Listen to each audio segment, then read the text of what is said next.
This man fakes a coma for 2 years just to avoid the law and face the consequences of his crime. Welcome to CSL TV. But we about to get into a crazy, as you guys heard some crazy shit about a guy faking a coma to avoid jail time for so many years. And I don't know how the hell he did that. Definitely here, if this is a foreign country, then I can understand. But here in America, they ain't dealing with that shit. So like, comment, subscribe, do all that good stuff because it's free. You're helping me out. Let's get it.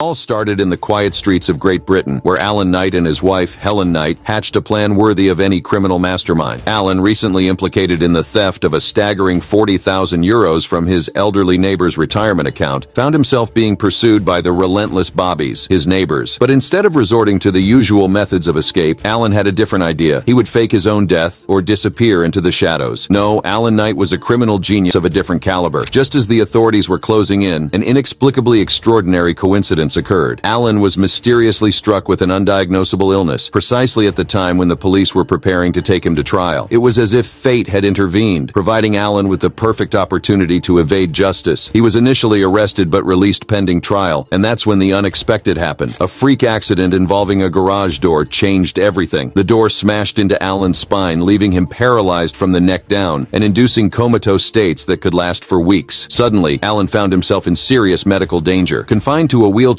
he couldn't predict when he would slip into a coma again. But here's the twist. Doctors couldn't find anything medically wrong with him. So that shit crazy as hell, just hearing that he would slip in and out of motherfucking comas. And I ain't never heard nothing like that before. I mean, I know you can slip in and out of a seizure, but I never heard nobody slip in and out of a coma. But we gonna listen to the rest of this story because it's pretty interesting. For 2 long years, Alan was admitted to the hospital for a total stay of 10 weeks. Doctors ran every test imaginable, desperately searching for answers, but they found nothing. If this were America, the story might have ended there, with Alan burdened by insurmountable medical debt. But this was England, and Alan had a plan to sell his act. Every time authorities came around to his house, Alan would hop into a medical bed, surrounded by equipment, and pretend to be comatose. His devoted wife, Helen, played the role of the grieving widow, serving tea to the police and convincing them of Alan's condition. Of course, the police were suspicious. Nurses at the hospital reported glasses of water mysteriously emptying during the night as Alan slept in his coma. But Alan had managed to even get a local member of parliament on his side. However, little did Alan know that his own evil genius would ultimately be his undoing. While Alan Knight lay in his supposed comatose state, he couldn't resist the temptation of the 40,000 euros burning a hole in his pocket. And so, he and his wife Helen embarked on a spending spree that would ultimately lead to their downfall. With the stolen money, the Knights purchased a luxurious camper and set off on regular trips, crisscrossing the country. But they were careful not to draw suspicion. Helen would drive until they believed they were far enough away, and then they would switch seats. Alan, using his disabled permit, would cleverly pay for road and bridge tolls. However, at some point during their notorious trips, they were Damn, so that's crazy. I ain't never heard nobody saying they used their disability to get discounts on tolls and shit like that. I didn't think that being handicapped, you would get discounts, you know what I'm saying? Because you're still able to access the road and all this other stuff. But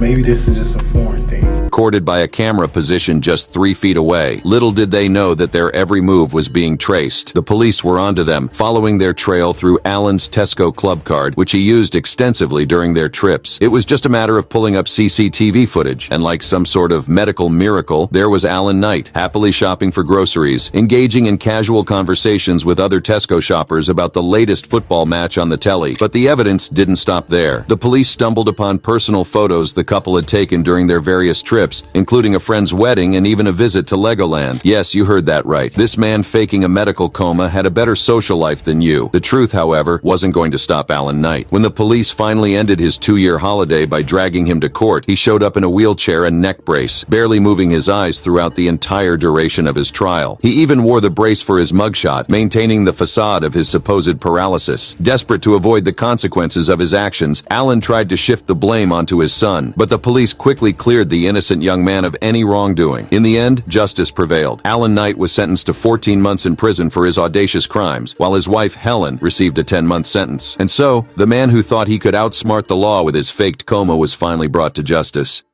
Welcome to CSL TV. But we about to get into a crazy, as you guys heard some crazy shit about a guy faking a coma to avoid jail time for so many years. And I don't know how the hell he did that. Definitely here, You know, if this is a foreign country, then I can understand. But here in America, they ain't dealing with that shit. So, like, comment, subscribe, do all that good stuff because it's free. You're helping me out. Let's get it. This story is absolutely tragic.